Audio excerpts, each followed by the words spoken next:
ইকামতে সালাত কি খালি সমাজে নামাজ সবাইকে নামাজি বানানো এটা ইকামতে সালাত না।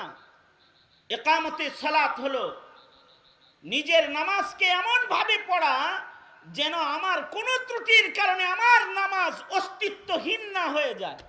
কারণ হাদিসে আছে কিছু মানুষের নামাজ অস্তিত্বহীন হয়ে যাবে, চেহারায় ছুঁড়ে মারা হবে।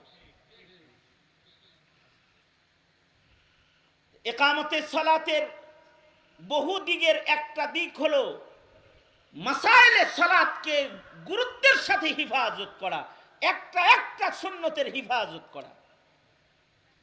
সাইয়্যিদ ইবনে মুসাইয়্যিব যে নামাজ পড়েছেন তিনি এক একটা সুন্নতের হিফাজত কেমন করেছেন উনি বলেন যে 40 বছর আল্লাহর শুকর আমি নামাজ পড়েছি, আমার নজর সেজদার জায়গায় ছিল।